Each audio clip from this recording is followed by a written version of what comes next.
with gin joints and all. Too busy living. I watched sea beams. I'm going to make him an offer he can't refuse. Casablanca. Casablanca. It's the greatest movie of all time. Yes, Casablanca is the greatest movie of all time. It may be the smartest movie of all time. It requires you to pay very close attention if you want to catch everything, and you still can't catch everything. You have to watch it a dozen times before you can catch 90% of it. This is a smart movie, a clever movie. It is the best written movie of all time. I'm not saying it has to be your favorite movie or my favorite movie. It's one of my top 10 or 15 or whatever. Watch it every year or so, but it is masterfully done. It is, drum roll please, ... the perfect movie. Yes, I just said it. It is perfectly made. It has no flaws to speak of. It is perfectly directed in all 8 of those categories that I've got, and you may have seen those already. It hits number 10 in all of those categories that I call the principles of movie making, great movie making. And it's up in front of your screen right now. It is the at least equal to the best of all time in directing. It is the best script of all time by far. It's got more than 4 dozen one-liners in this that are quotable. That is 4 or 5 times more than the second best movie of all time as far as scripts go. It's got acting equal to any movie in history. It's got a musical score that is equal to or very near equal to the best in movie history, like Lawrence of Arabia and a few others.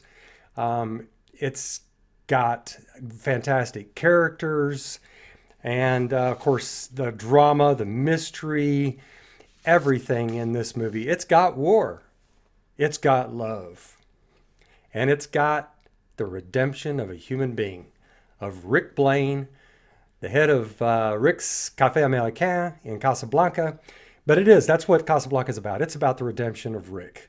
And the brilliance of this movie, with all of that taken into account, the brilliance of this movie is the slow unraveling, the unfolding, as Shakespeare says at the beginning of Hamlet, stand and unfold yourself.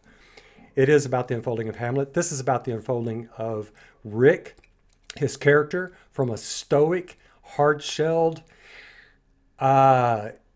unemotional character into a full-blown hero by the end. And we don't know if he's going to do it. We don't know if he's going to get there. We don't even know if it's possible. That's who he used to be. That's who he is subconsciously or subterraneanly right now. But the brilliance of this movie is that it shows that evolution. It gives you peaks. It gives you tons of peaks. And so what I'm going to do in this movie review of Casablanca, by the way, I did a part 1 and part 2 deep dive analysis of Casablanca because it's the only movie I think in cinematic history that deserves that kind of respect and thoughtfulness. It's 4.5 hours, folks. If you want to watch it, it's on my channel, those two, part 1 and 2. This is going to be obviously a lot simpler. I'm just going to go briefly into this great movie. But what I'm going to talk about in this movie review of Casablanca is that unfolding, that redemption, the unfolding into the redemption, and how the brilliant writers of this movie show us that, and how the director made that happen. Michael Curtiz, the director. And you already saw the names of the writers on the screen. Brilliant, all 3 of them. But it's them giving us peeks into this inscrutable man's character. This inscrutable man who may not even understand what he's doing many times, showing us things, you know? He sticks his neck out for no one. Well, yeah, he does. And I'll get to that here in a minute. So, anyway, everything in Casablanca is about Rick. Okay, yeah, it's a war story. They're in Casablanca. What a great place to have it. It's a bizarre setting. It's supposed to be where the refugees of Europe are going to get away from the war to possibly get to the Americas. But of course, we find out in the second scene that Casablanca is not a safe place itself. It's dangerous. And there, close to the end of that scene, you got a plane flying over this place called Rick's American Cafe, Café Américain. That's a clue. That's the first time we see Rick's name. Turns out Rick actually creates a haven, the true haven in Casablanca. I'll get to that here in a minute. So, yeah, it's about this and it's about love later, and that makes the crucible that is Rick's Cafe even hotter. And then things start building up. The intensity, the mystery. We aren't sure if Ilsa jilted him or not in Paris. We don't know that until the fourth to last scene in this. There are 24 scenes in Casablanca. So I think it's the fourth to last scene where she points the gun at him. She finally loses it and he realizes he's in love, all that. But getting there is the extraordinary part. So since every scene, every character in Casablanca does something that is significant to Rick. Everything in this movie is about Rick. The book this is based on, Everybody Comes to Rick's, really, it could have been called Everything is About Rick, because it really is. This is about one guy. And the writers beautifully made it so. One of the wonderful aspects of this movie is that you're showing the redemption of a man. How difficult is that? I mean, most writers throughout history, literature and in movies, make it so didactic, so in your face. Oh, he's doing this. He's saying this about himself. This movie doesn't do this. This movie is about the story. And while the story is unraveling, this character is unraveling for us. We're finding out about him as the denouement happens. So, since it's all about Rick, let's talk about Casablanca and Rick Blaine and this whole progression. I'm going to try to do this as briefly as I can. One thing in this review, I don't have time to go into all the great one-liners. I don't even have time really to talk about the brilliant film noir directing by Michael Curtiz, light and shadow, movement of camera, inviting us into Rick's there in that one scene as if we are actually a patron, getting right up in the actors' faces like no other director in movie history ever did. Every single time he does that, and we get their full emotional expression. So I'm not going to really get into all that. I would love to. I do in my deep analyses. And even the musical score on this, how Max Steiner brilliantly did sort of orchestra refabs on As Time Goes By and a couple other songs. It's gorgeous. He stays out of the way. He shows tension when the Germans are there and love when there's love there, and he does it all gorgeously. The acting in this is just phenomenal. I'm not going to get into Ingrid Bergman and Dooley Wilson and Humphrey Bogart and Heinrich and Vett and everybody else in this. Is just brilliant acting. So what I am going to talk about is what the movie is about, and that is Rick Blaine. So we get some telegraphing in this movie. So you got the plane flying over there at the end of scene 2 over Rick's Cafe Americain. That's the first time we see the name Rick. And then the very next scene is the German official. Boom, boom, boom, as Sasha says in the movie. Boom, boom, boom, the Germans. Just lovely. He arrives and he, of course, meets up with Louis, one of the greatest characters in movie history. Louis Renault, he's the prefect of Casablanca, obviously. This guy, we don't like this guy. We love this guy. We don't really get to know maybe what he's all about till the very last scene of the movie, but he's got probably the most great one-liners in this movie. But anyway, so Strasser, the German official, gets off the plane, scene 3, meets up with Louis. They're walking, they're talking. The German official wants to know if there's going to be an arrest made of the guy whoever killed the German couriers who had the letters of transit. They play a big part in this movie, obviously. And Louis says, yes, there will be an arrest made at Rick's Cafe. So our second reference to Rick. The first two are Rick's Cafe. Then we get our first reference to Rick himself. The German official coming in from who knows where actually knows who Rick is. Realizing the importance of the case, my men are rounding up twice the usual number of suspects. You know already who the murderer is. Good. Is he in custody? Oh, there's no hurry. Tonight he'll be at Rick's. Everybody comes to Rick's. I have already heard about this cafe and also about Mr. Rick himself. Yeah. And you're like, okay, who is this Rick guy? What's Rick's Cafe? So immediately we're kind of intrigued. And the whole thing has been ominous so far, so that's good. So that's a good build-up on this. And then, of course, the very next scene is us being invited via Michael Curtiz and the camera and his wonderful cinematographer into Rick's Cafe. The cinematographer, by the way, is Arthur Edison. And gorgeous job by him. So we're going into Rick's Cafe. What a lovely place this is. Yeah. So this is the first indication that Rick's Cafe, has created a wonderful place. It's lively. It's fun.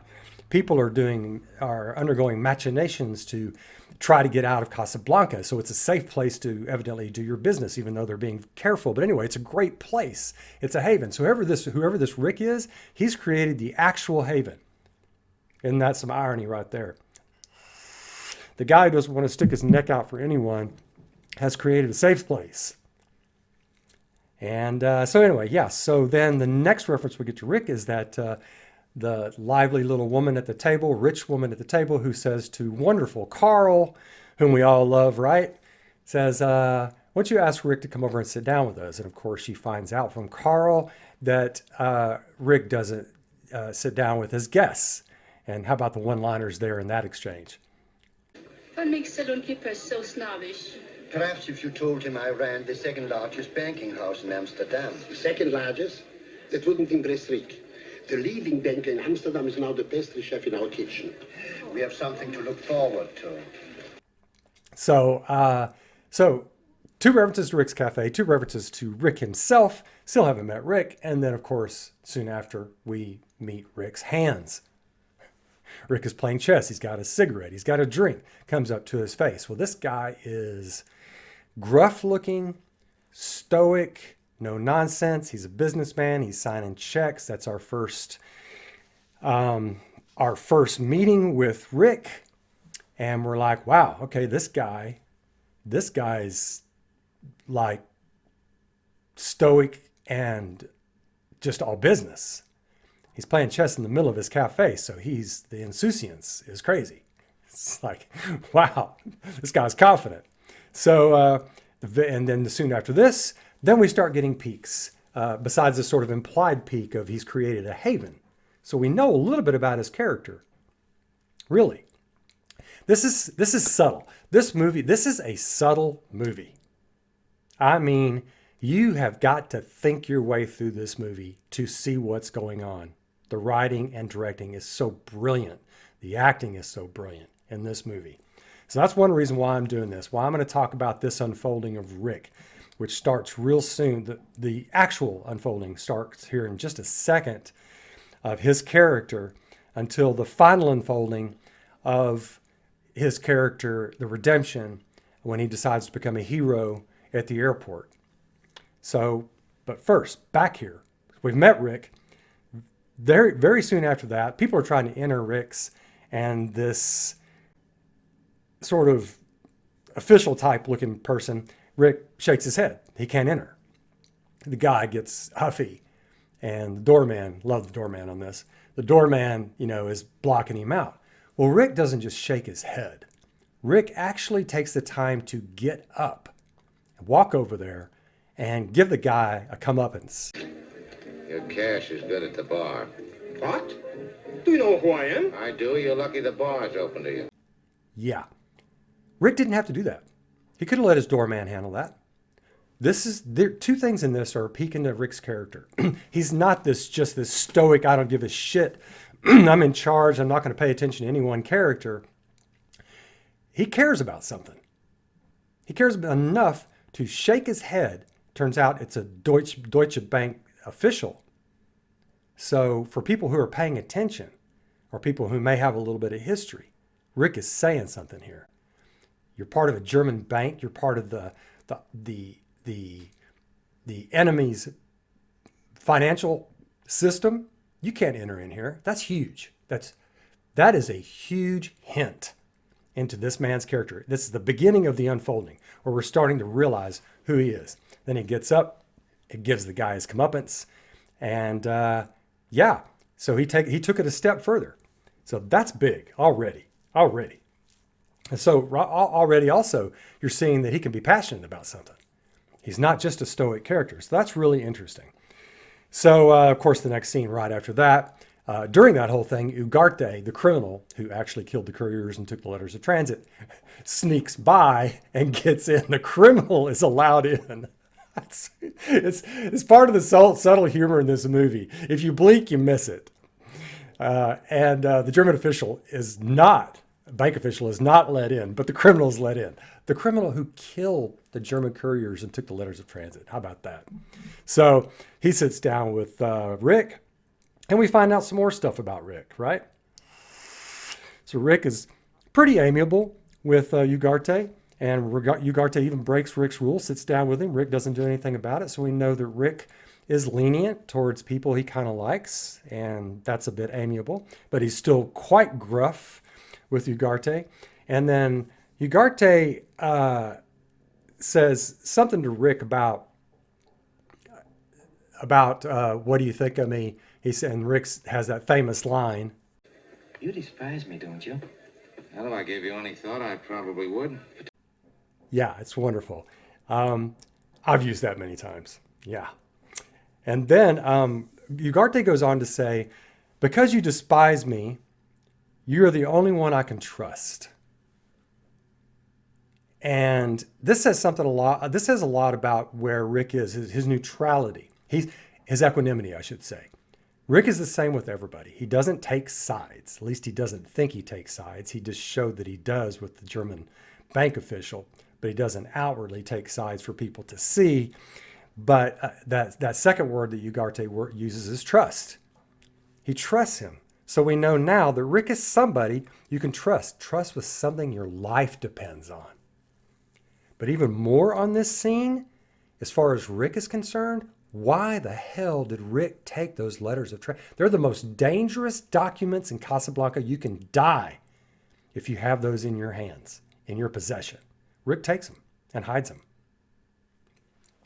And then there's that lovely... So, I mean, what does it say about Rick? I think it says that subconsciously, somewhere deep inside him, he still is an idealist. And I think that's what the writers are telling us with this. Not only that, of course, the letters of transit are the central point of this whole thing. I mean, Laszlo and Ilsa getting out, everybody wanting those letters of transit. Ferrari wants the letters of transit. The letters of transit are the center of the crucible. Rick is going to have them in this movie. And everything's about Rick. So he's got to have them. It's going to create tension. It's going to create decision making. So then there's that quick little knock on wood sequence with Sam, Dooley Wilson, which is just lovely. Again, this scene is about Rick. It doesn't look like it is. Everybody's having fun. You got that lovely lady looking at Sam. But it's about showing what Rick has created. Rick has created such an enormously lovely, fun place. I want to be at Rick's Cafe. And so it says something about Rick. And there's no scene in here that doesn't. So then, of course, it goes over to the scene with Ferrari in the cafe. Right after that, Ferrari comes in. Ferrari, of course, is the owner of the other major tavern, and he's an unscrupulous bastard. And he even basically says that. He's respected because of it. But so he's another peek into Rick again, is that Ferrari, wants to buy Sam away from Rick. And Rick says, what do you want for Sam? I don't buy or sell human beings. Too bad, that's Casablanca's leading commodity. Yeah. So this guy's got a moral code. So he turns down the German official. He hides the stuff for his sort of pseudo friend Ugarte, hides the letters of transit, and he's created a haven for everybody. His working staff are quite pleasant, Carl. And now he says that he doesn't trade in human cargo. You know? So this guy now is starting to get really intriguing. You're starting to realize this is the most interesting aspect of this movie. You know? So at this point in the movie, the first time I was watching, I'm like, this guy is interesting. Wow. What? I want to know more about him. And boy, if I'm saying that and you're saying that, the writers have done their job, right? Well, that's just the beginning. We got a lot more unfolding to happen, folks, right? So Then, of course, they're right after that. Another thing about this, one thing, in fact, I didn't mention at the beginning, is the pacing on this movie is electric. It crackles, it flows, it never lets up. It has no fat. This movie has zero fat in it. It's a perfect movie. And so it goes from scene to scene, tension to humor to tension to humor, back and forth. It's stunning. Your head is going back and forth. You're just like laughing one second, riveted another second, laughing again. That's Casablanca for you. So we go right from the scene with Ferrari, and you get a sense that Ferrari and Rick are sort of kind of loosely buddies, business buddies in a way. But then it goes right to Yvonne, and we find out that Rick and Yvonne have been sleeping together, and he's nonchalant about it, and she's upset. And of course, another great line there. And I'm going to be putting the great lines up on the screen a lot of times, even if I don't mention them. There's so many I can't mention them, so I'm just going to put them up on the screen. But we learned that he treats Yvonne the same way he treats everybody else, with equanimity. You get treated just like my employees. If I want to talk to you, I'll talk to you. If I want to set a time, I'll set a time, but I probably won't. That's too far away, as Rick says. He does everything according to what he wants to do. He's in charge all the time. And so this scene shows that. And it shows that he'll discard of Yvonne as quickly as he would discard of Ugarte or anybody, or the German official, anybody. So that's who he is. He's businesslike in everything that he does. He seems to lack emotion. He's closed off. Yeah. So right after that, you get Louis, the prefect, and Rick outside of Rick's cafe. It's a lovely scene. Just so many one-liners in this scene, I can't even get into it. But what we learn from this scene is a couple of things. One, actually, is that Rick doesn't have a past, or he doesn't have a past that anybody knows about. It's a mystery. You know, why did you come here from America? Louis says, and you would think they would know by now. They've been around each other for a long time. This says that Rick just doesn't reveal anything about himself. And then just great lines from Louis there, right? And I'd like to think you killed somebody. It's the romantic in me, I think is how he puts it. But it's the mystery there that we are intrigued by. You know, who is this guy? I mean, really, it just keeps thickening. It keeps deepening. And so he's quite amiable with Louis, and we can tell that Louis is probably a corrupt official, but they're friends. So that's intriguing as well. There's a little throwaway segment at the end of that little scene there on that sort of portico in front of Rick's with Emile, the croupier, the roulette dealer. And he comes out and says he's just lost $20,000. And you would think that a gruff guy like Rick Blaine is going to jump all up and down his skin. He doesn't. He's quite gentle with him. He consoles him. He says, don't worry about it. That happens. I'm so upset, Monsieur Rick. You know, I can't Forget it, understand. Emile. Things like that happen all the time. I'm awfully sorry. That kind of magnanimity there, you can tell he's got that in his soul. You know, as much as he wants to be cryptic and sort of a hard shell, I mean, right there, that's our first real revelation as to how gentle this man can be. And I tell you, at this point, I'm just like, who the hell is this guy? Is he this stoic businessman all the time kind of guy, or what the hell else? I'm really starting to like him a little bit here. So, of course, Louis and Rick go upstairs in the very next scene, and, they're talking, and then you get your first big emotional reaction from Rick when Louis says that Laszlo is coming to town. Now, what's his name? Victor Laszlo. Victor Laszlo.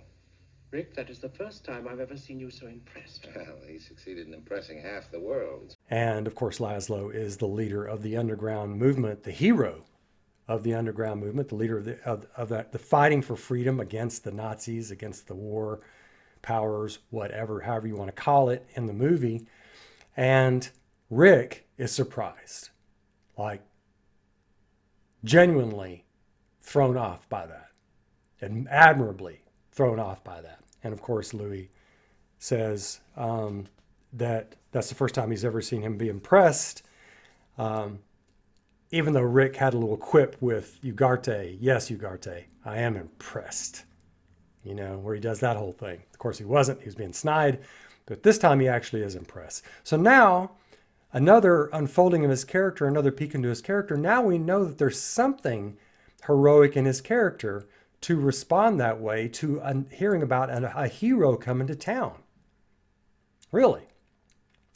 I mean, he could have said, if he truly were jaded, didn't care one damn bit, he would have said, yeah, so what? You know, tell him he's still got to pay for his drinks here. You know, he didn't say that. He was truly impressed. So that because there are choices by characters in movies, that choice, his surprise is unconscious. So it's a peek for us into his character. Maybe there's some heroism in him. Maybe it's still resident. We find out almost everything about Rick's past. Well, we do find out everything about Rick's past from other people. Rick doesn't talk about himself. Another brilliant aspect of this movie. It makes you, you know, if you're hearing gossip from somebody about somebody else, you pay more attention if that person is talking about themselves, bragging about themselves. It's more real when somebody else says it. That's what Casablanca does this ingeniously. When Louis says that... Because, my dear Ricky, I suspect that under that cynical shell, you're at heart a sentimentalist. Oh, laugh if you will, but I happen to be familiar with your record. Let me point out just 2 items. In 1935, you ran guns to Ethiopia. In 1936, you fought in Spain on the loyalist side. And got well paid for it on both occasions. He throws it off, but still it sticks with us that he at one time in his past was an idealist. So yet again, more unfolding. Who the hell is this guy? How the hell did he end up being this crusty, all business, almost completely unemotional dude in charge of Rick's Cafe in Casablanca? Wow. The mystery and drama on this are just wonderful. And then the very next scene is, of course, Ugarte's arrest. And this shows truly how Rick knows when to pick his fights, about how he's not going to stick his neck out for anybody, how he's always in command, seemingly always in command. Ugarte gets arrested. Of course, Ugarte kills a couple of people while that's happening. And Rick is blasé. He's just watching it happen, you know? And so there's the terrific scene right after the arrest. Obviously, that man walks up to Rick and says, Come to get me, Rick. I hope you'll be more of a help. I'd stick my neck out for nobody. So again, we've got it. And at this point, I mean, at that point, you're starting to think, methinks he protests much, you know, in Hamlet, you know, Gertrude says that. And you're starting to get a sense that maybe he does. Well, he already has with the letters of transit. So, yeah, but he says this. So you don't really, you believe him, but you don't believe him at this point. And then there's a really nice little scene Michael Curtis put in here. He's got Rick, after the Ugarte arrest, Rick is walking back in, comforting everybody. He just casually doesn't even look at an overturned glass on the table and upturns it towards standing straight up. It's a brilliant scene. But it shows how Rick is always in charge and everything will be run his way. Brilliant. So Rick sits down with Strasser, the German official, and Louis and that other German official, Nazi. And it's a great scene also, unfolding Rick a little bit more. He's casual. He's flippant. You know, are my eyes really brown? You know, tell me when you get to London. You know, everything and all the one-liners in that scene. But what it really shows is nobody gets at this guy. He is seemingly truly unflappable. And That may be the right adjective. At the beginning of this movie, that may be the right adjective for him. He is unflappable, always in charge. And then he even peremptorily stands up at the table, sort of shocking everybody at the table after he's already put everybody at ease. This is the only time in the entire movie that Strasser actually smiles and laughs. Rick is able to do that with his character. That's interesting. And then if this were a Shakespeare play, it would be Act Two. Boy, it starts getting messy, starts getting more serious. The intensity and drama ramps up twofold. Ilsa and Laszlo walk in the door, and this movie is never the same after that. Neither is Rick. So boy, are some big seismic things about to happen. You get a sense even when they walk in the door, you're like, who are they? What the hell is this? So anyway, of course, more unfolding again. You got Laszlo and Ilsa and Louis sitting down at a table, and Louis says of Rick, he has this line about Rick. Mademoiselle, you're in Rick's. And Rick is... Is what? Well, Mademoiselle, he's the kind of man that... Well, if I were a woman and I were not around, I should be in love with Rick. But what a fool I am, talking to a beautiful woman about another man. How amazing is that? You got a man, the prefect, who was in charge of that man getting shot in scene 2 in the bazaar. You know that by now. This man says he would be in love with Rick if he were a woman. He's the kind of man that he would be in love with. So now, yet again, more insight into Rick. This guy is lovable. There's something about him that makes a corrupt official say that he would be in love with. So you're like, what the hell? Wow. So now you're almost yourself. You're like, I think I'm kind of in love with this guy. You know? But I mean, that's a huge line. It's a great line, but it's a very revealing thing about both Louis and about Rick, especially.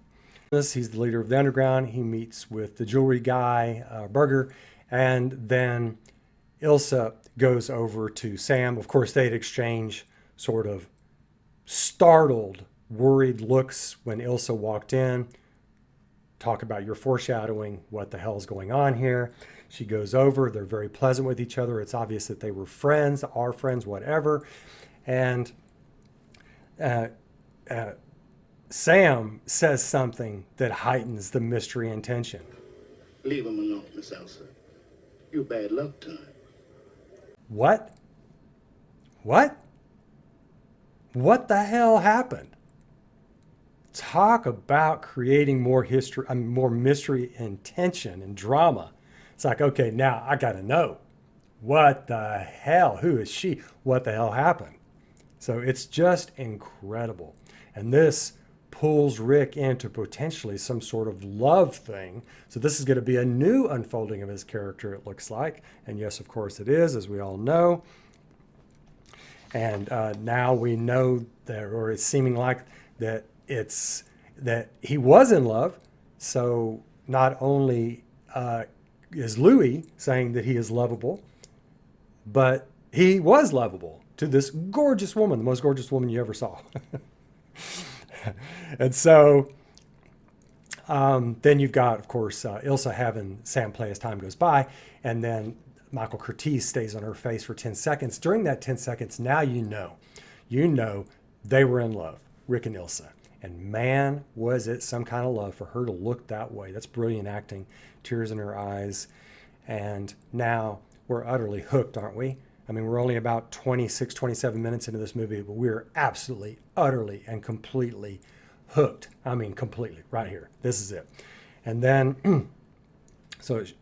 of course, you've got the famous scene where Rick hears Sam playing as time goes by, walks up and says, I thought I told you. Doesn't even get to finish the sentence. Again, brilliant writing. Doesn't let him finish the sentence. Comes up and is gobsmacked. There's Ilsa. What a scene. What a scene. How about the acting? In 1 second, probably less than 1 second, Rick's face goes from gobsmacked to icy cold. I mean, just ice cold. And so now, really, if we're paying attention, we are pretty sure this was the cause. This was the catalyst. Something happened. As Sam says, you're bad luck. Something happened, and maybe this is what happened to cause Rick to be the way he is now. Closed off. It's brilliant, but we don't know. Part of the brilliance of this movie.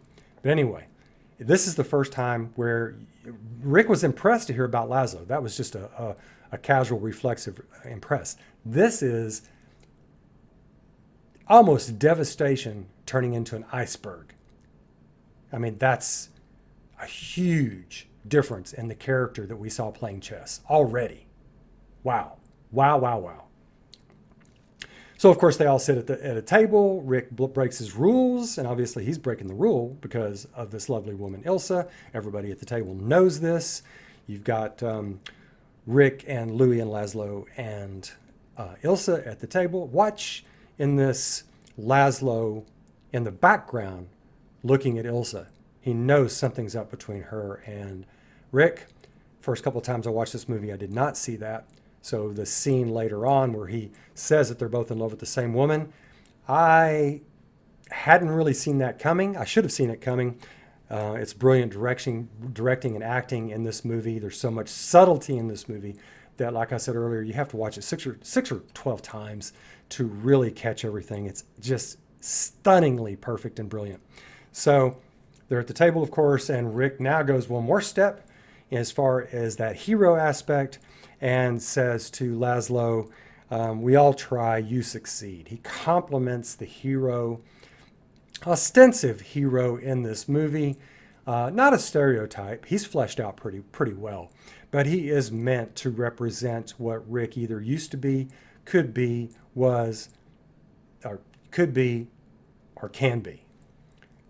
That's why everything in this points to Rick. Everything is about Rick. The secondary characters are what they do, who they are, is fundamentally about Rick, even though they are quite interesting themselves. I think another interesting thing about this scene, as far as Rick finding out about his character, is that Rick treats everybody exactly how they're supposed to be deserved, how they deserve. And that he treats Ugarte with a sort of a snide respect, and his employees treats them with respect because they're so awesome. Treats Louis with an sort of an arm's length affability. And now he's treating Laszlo with the respect he deserves. The only one he's not treating with respect, interestingly, and this should give us a clue, is Ilsa. So the way that icy look he gave her, and even though she returned that with a loving look, you're like, man, there's just something wrong there. And it's probably him. But then, of course, it goes to that famous scene.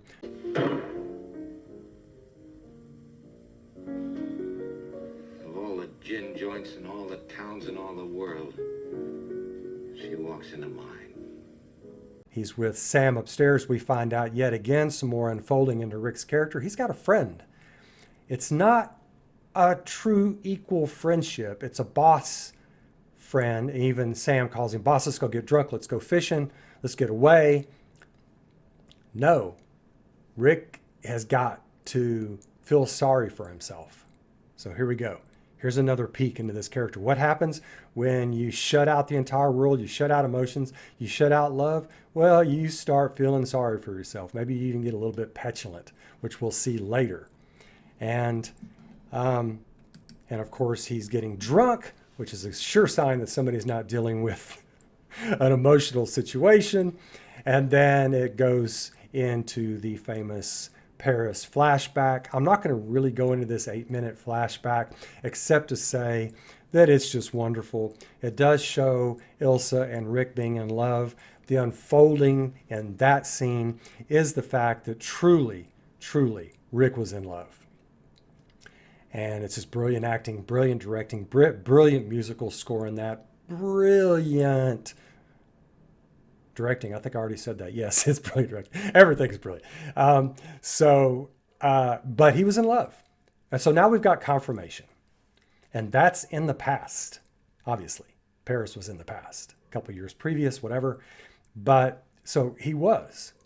And then, of course, at the very end of that, you've got the famous railway station scene, and he gets a Dear John letter from her in the rain. Simply wonderful. Rain coming down. Metaphorically, it's her tears, his tears. the washing away of love, whatever metaphor you want to put on it, brilliantly done. And then we know how deeply he was in love by the way he's looking at that. And then, of course, him getting on the railway car with lovely Sam, and Rick is stunningly devastated. Brilliant acting.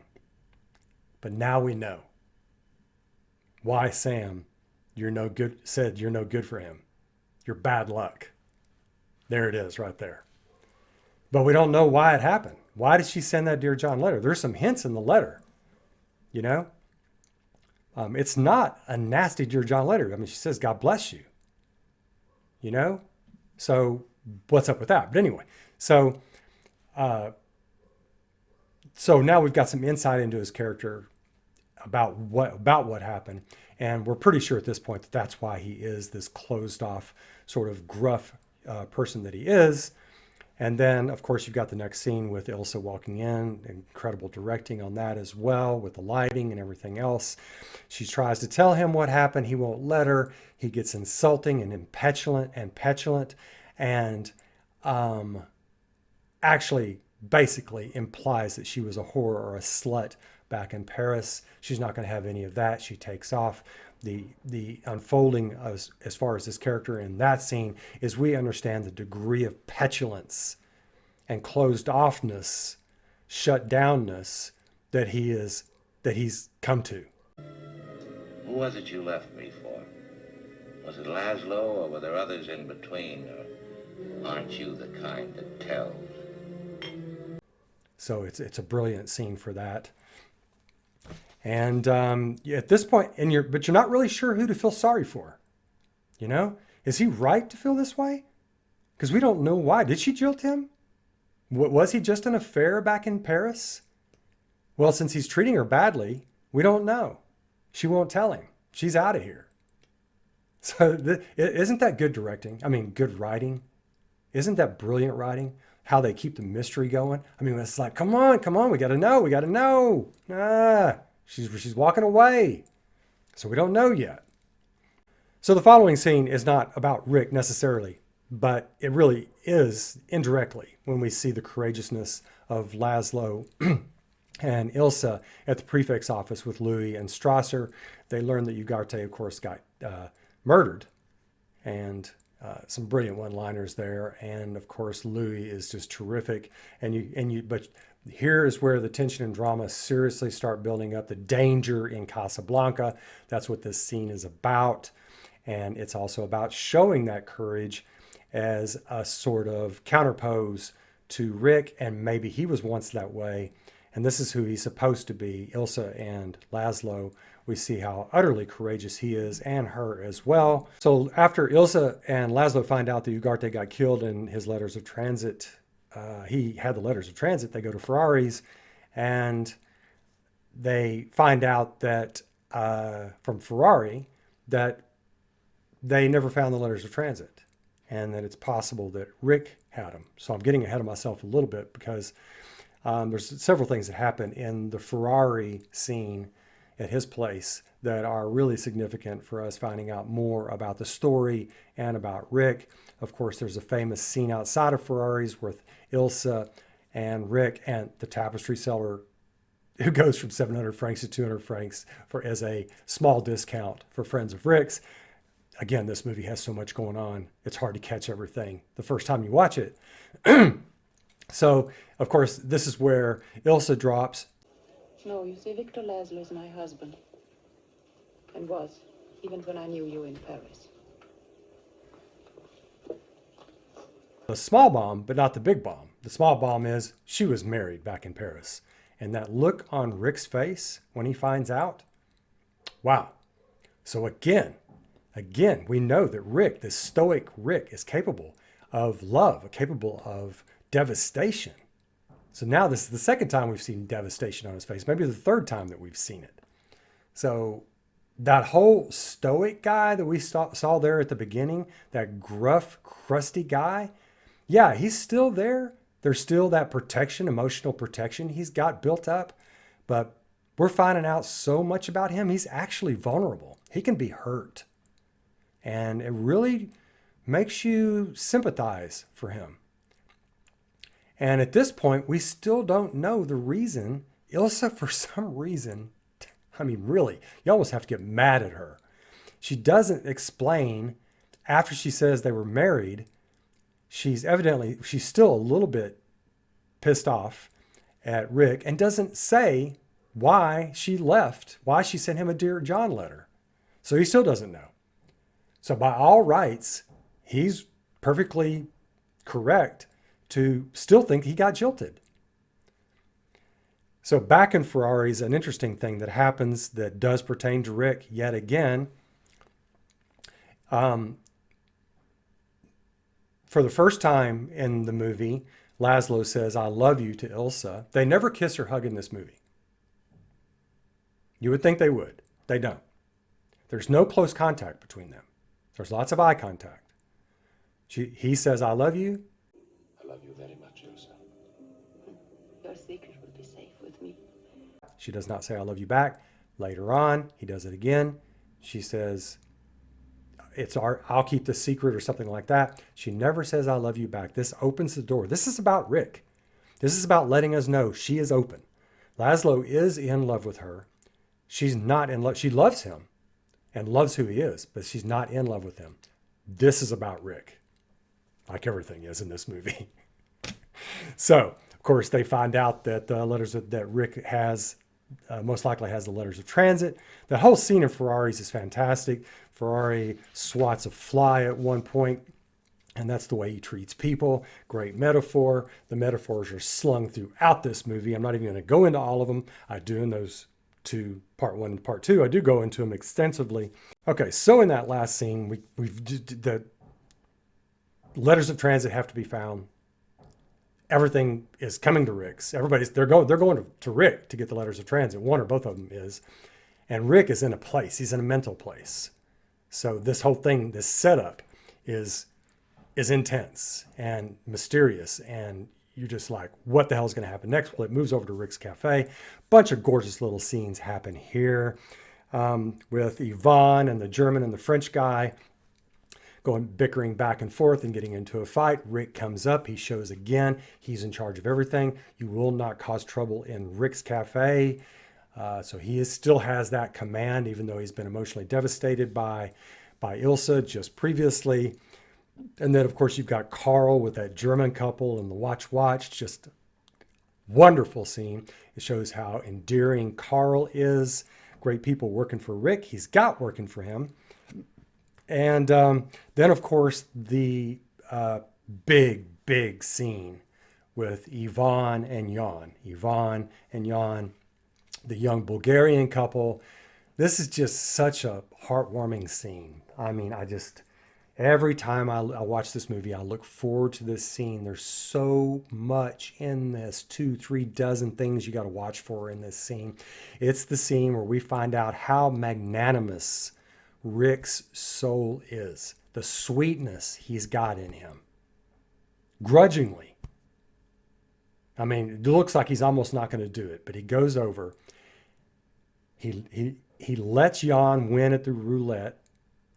22. I said 22. Love that. Lets Jan win. Letting him win, Rick loses thousands of dollars. I don't know how much it is. He's being watched by Yvonne, by Carl, by Emile the croupier dealer, by Louis.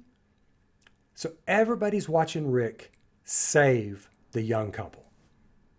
How brilliant is that? What a wonderful scene. And it plays out after the scene as well.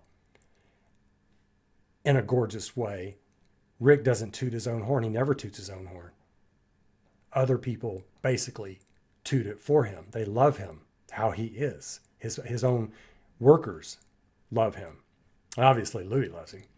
So, but Yvonne hugs him, tries to hug him. He pulls her hands off. And what does he say? Just a lucky guy. How about this? He's just a lucky guy. He says about Jan, her recent husband, her newlywed. He's just a lucky guy. How about the double entendre with that? How about the writing there? I missed it the first 5 times I watched this. He's a lucky guy. Rick's not such a lucky guy. Of course, it doesn't necessarily come out that way. You know, he's just being sarcastic about the fact that he helped him, and he's just making a pretense. But boy, that's a great line. So, but again, it shows he's closed off. But then it goes to Carl lovingly looking at Rick and then telling Sasha about what happened. Sasha goes over and kisses Rick on the cheek. Just extraordinary stuff. And then, of course, that great one line from Louis when Yvonne and Jan go up and say that they'll be at his office at 6, and he says, I'll be there at 10. Funny yet again. And he says, it's a surprise what happened. Well, maybe not so much. Yeah, that's because he knows, and several people in this movie, the characters in this movie, know what kind of soul is buried underneath the hard shell. And that's what we're learning. That's the unfolding that's happening during this on the way to the redemption. Getting back, no more shell anymore. Everything just blossoms. That's what we're hoping is going to happen. So, of course, the scene right after that is Laszlo and Rick upstairs, and Laszlo wants to buy the letters of transit. And in this scene, what we're about to learn is just how freaking icy, cold, and petulant Rick can be about one person on Earth, and that is sweet Ilsa. And we still don't yet know whether Ilsa is actually sweet. We tend to think she's really courageous. We tend to like her. We're in love with her looks and the way she is. But did she jilt him? Was she kind of a whore slut back in Paris? And, we don't think so. But we don't know the story yet. So, in a way, you're almost sympathetic when Rick gives that icy look to Laszlo and says, Suggested you ask your wife. I beg your pardon? I said, ask your wife. Ask your wife.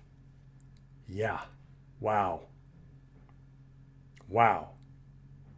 And then Laszlo, of course, is incredulous. And then, again, the pacing in this movie, the best pacing in movie history, doesn't allow that to sit for more than a second. And bam, the Germans are playing their German march downstairs in a corner. Love that. The director put them in a corner. And then we've got the famous Les Marseilles scene. And this is where, if you're looking for metaphors in this movie, this is where one of them is. Laszlo and Rick come out of the office. They're at the top of the stairs. The Germans are playing downstairs. The Casablanca band orchestra is over to the left. And Laszlo goes running down the stairs. Rick kind of looks out of the corner of his eye, doesn't even bother to look over at Laszlo. Laszlo goes in front of the orchestra and says, play Les Marseilles. And the orchestra leader looks up at Rick, and this is a moment. What does Rick do? He nods. As far as I'm concerned, that's a metaphorical, I'm in. I may not know I'm in. I may not have come back in the battle for freedom. But go ahead. That he's at least saying that's where my sympathies lie. And I'm willing to take the repercussions for what happens from this. So he, sticks his neck out here. So again, the contradiction. I think another interesting thing about this movie is that when you're a closed off person, you're going to end up contradicting yourself a lot. You don't know who you are anymore. And the explication of this, the exposition of that personality in this movie is best bar none. It's what it does. It's one of the things it does so brilliantly. So he nods his head. And you got a war going on inside Rick's. What kind of place is Rick's? What kind of man is he? What kind of place does he create? Well, he creates a place where the war comes in and the freedom lovers win. So, of course, this whole thing makes Strasser lose his mind because they just lost. So he comes over, says the place has got to be shut down. Then you've got just one of the most famous scenes in movie history where Louis says, Close me up on what ground? I'm shocked to find that gambling is going on in here. Yeah. Yeah. And then the guy walks up, Emile, the croupier, walks up. You're winning, sir. Oh, thank you very much. Everybody out at once. Yeah. So it's funny as hell. But so at this point, the tension is almost as thick as it's going to get. That whole thing, it moves into the last sequence of the movie. What this does is it sets up a showdown. The Les Marseilles scene sets up a showdown. It's going to come to a head. And it's pretty obvious now that it's going to. What the hell is going to happen? Is Laszlo going to live? What's Rick going to do with the letters of transit? Bunch of questions got to be answered for the rest of this movie. Where is Rick going to go with his character? The primary question. Is he going to redeem himself? Is he going to bust out through that shell? What's going to happen? Is he going to bust the shell open? So the scene after this, just real briefly, is Laszlo and Ilsa again and again, yet again, it's about Rick. Laszlo again says, I love you. And she doesn't say, I love you back. I love you very much, my dear. Yes. Yes, I know. There's some brilliant directing on this with the blinds and the lights from the street, almost looking like metaphorical prison bars on their faces, and other lighting and everything else. Just absolutely gorgeous. And the musical score again in this scene. But yeah, it's again making sure that we understand that the door is open for Rick and Ilsa to finally get their love back. I mean, so after that scene, you've got Rick and Carl downstairs, and this again shows how Rick takes care of people. Again, his soul is a lot bigger, more expanded, more magnanimous than we originally thought it would be. And I think it just keeps getting bigger as the movie goes on. We're finding more out about him. He tells Carl that everybody stays on salary, and Carl just gives him a sweet, loving look. You know, Rick takes care of those he respects, and maybe you could even say loves. Those close to him. It's an admirable trait.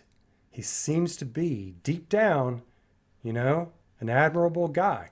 And then Carl quickly says, you know, that he's going to a meeting, and Rick cuts him short, and says he doesn't want to hear about it.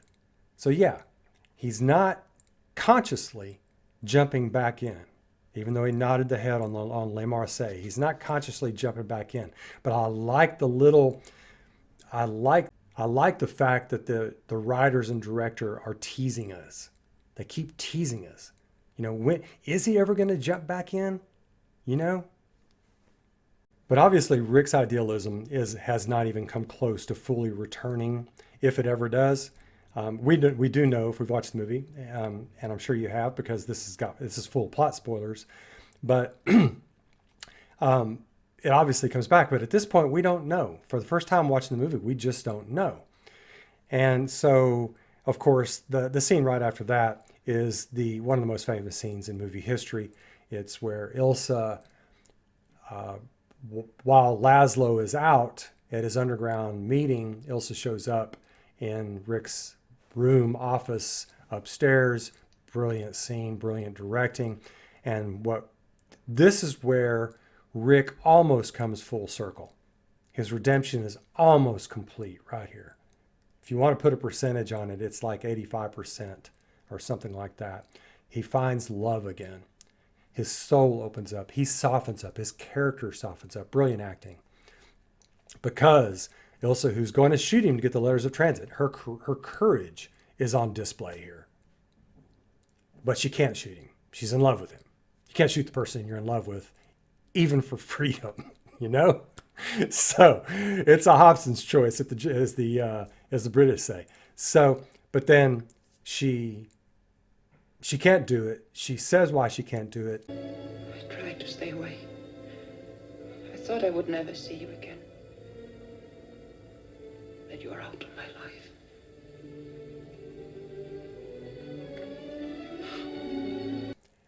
And then she falls backwards, devastated. obviously too in love with him. And this proves it to Rick. And so here we have the flowering, the emotional flowering of Rick that we were hoping was going to happen.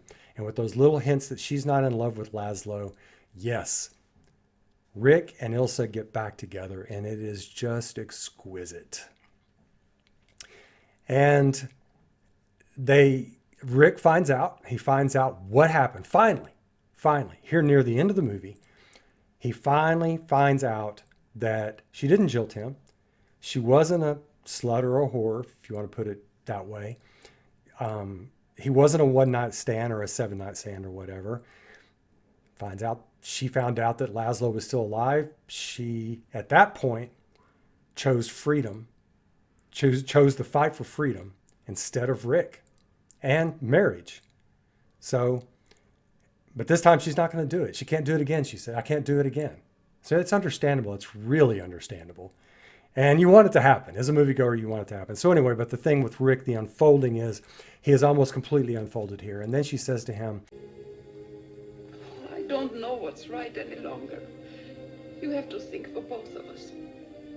and of course it's understandable. She's had to make so many hard decisions. She's had to handle not only Laszlo, but Rick and his petulance and supporting the man who's been in danger, Laszlo, who's been in danger all this time. I mean, she's emotionally done, so it's believable. And then his answer to her is, okay, I will. Okay, his idealism isn't back yet because he's got to do the right thing. And what's the right thing, you're thinking as you're watching the movie? Well, they got to go off together. But how does that happen?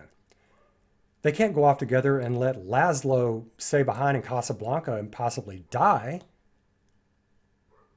He's so important for freedom. That doesn't work. So how the hell is this thing going to play out? What decision is Rick going to think and do? So while all this is happening with Ilsa and Rick, they hear some noise downstairs. Turns out it's Carl and Laszlo coming in from an underground movement, running in from an underground movement.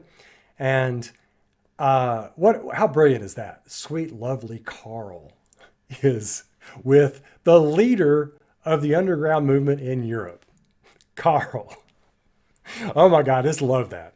I love the fact, and it really shows the depth of what happens to ordinary people when you've got war. Again, this movie gets this across over and over without beating us over the head with it. Just that scene alone with them running in together is 1,000 words, is 1,000 pictures. So, of course, Rick goes downstairs, has Carl take Ilsa home, another brilliant directing scene. And then while he's talking with Laszlo casually at the bar, Laszlo looks like a hero, acts like a hero, and then says something to Rick that is perhaps an encapsulation of Rick's actual personality for the first 9/10 of this movie. You know how you sound, Monsieur Blaine? Like a man who's trying to convince himself of something he doesn't believe in his heart. I mean, doesn't that really encapsulate Rick? He's trying to convince himself that he's this stoic businessman, that that's all he needs to be, all he has to be. But what he really believes in his heart is love and fighting, idealism, true close friendship, all those things that make life really great and fun. So it's a brilliant line without the writers being didactic. I mean, Laszlo knows you would expect the leader of an underground movement to read people well. So again, this comes across as highly credible, terrific writing. But the other thing that's impressive about this is that Rick is casual about that response. But then when Laszlo says, it turns out we're both in love with the same woman, this looks like it almost shocks Rick. It does. I know, for instance, that you're in love with a woman. It's perhaps a strange circumstance. We both should be in love with the same woman. And while Laszlo is explaining all of this to Rick about, it's of no consequence because neither of us knew, you didn't know, Rick is staring him down. Something is subtly coming across Rick's face. This is brilliant acting. And that is, I think, that he understands what he's got to do, the decision he's got to make. He realizes at this point that Laszlo truly loves Ilsa and that he needs Ilsa for his fight. And I think I think that's what the writers are trying to get across here, and the director. Who knows? But this to me is where Rick makes up his mind. And then, but soon after that, you kind of question yourself, and because Rick has that quip that destiny is called when Laszlo gets arrested.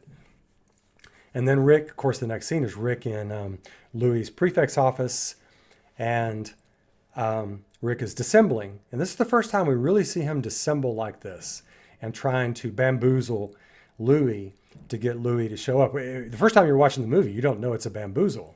You think he's telling the truth. You think he's actually wanting Laszlo to get arrested so he and Ilsa can fly off in a plane. And for the first time viewer, it's bittersweet. You're like, oh, great. I'm so glad they're going to be together. But freaking, I mean, it's just wrong. It's wrong to do that to Laszlo. So I remember the first time I was watching Casablanca, I just felt, I was disappointed in Rick here. I didn't catch all the dissembling. I didn't catch the fact that he's leaning in, he's pushing just a little too hard at convincing Louis, and Louis doesn't buy it at first, but I ended up buying it. But if you really watch this scene closely, you can see that he's putting on too much, that Louis should have caught on. But the thing that gets Louis is when Rick talks about she's not just any other woman. That's what finally gets Louis. So anyway, so it is credible. It's a credible scene. It's a great scene. But anyway, so the penultimate scene, second to last scene, is where Laszlo and Ilsa come to get the letters of transit.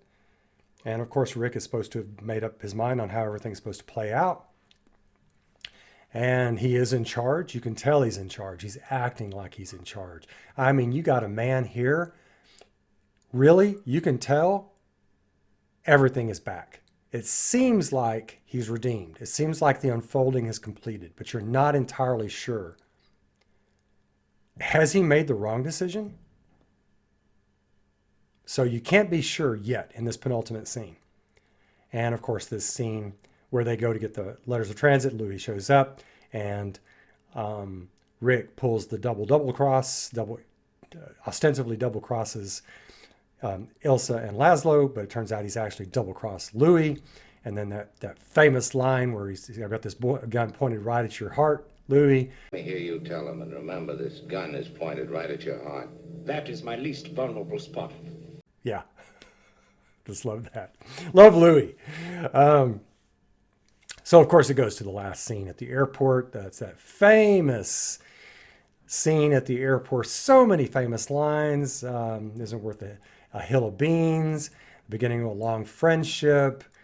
Here's looking at you, kid. I mean, and then, of course, Louis kicking the can with the Vichy bottle, metaphorically saying that he has, this whole time, he's been a put on. He never cared about Vichy. He didn't want to be a part of that. He really is a freedom fighter if he had a chance. And that makes it to where he and Rick, since he basically became an accomplice with Rick, can be friends, like true friends. And that's part of the final redemption. The redemption includes everything. Rick has found his courage. He's planned the whole thing. He's planned it out properly. He kills Strasser, kills him dead. Has to be done. So glad it got done, finally. He makes the decision that Laszlo and Ilsa have to be together until this damn thing gets worked out. It's got to be them together. But they always had Paris. And the implication on this is once the freedom fighting is done, we'll get Paris back again. That's the hope they're one of the hopes at the end of Casablanca. And then, of course, because he's fully redeemed himself and his character has come full circle, he can have friendship. He can have the love that they had in Paris. He can have the pride of knowing that he was the one who saved the leader of the underground. He's making sure that that goes on. And then maybe he and Louis go and fight their own fights or whatever. But he has ended up being the hero of the movie and is indeed a hero and has fully redeemed himself. And that is what this movie is about. And it is simply glorious in its making and in its experience. So I hope you all enjoyed that. I very much enjoyed talking about it. I planned on it being a little bit shorter than it was, but let me know your own thoughts on this, on the redemption aspect and any other aspect of the movie that I may have missed or even gotten wrong. And I look forward to your comments on all of that. Take care of yourselves. Bye now. Our expenses. Louis, I think this is the beginning of a beautiful friendship.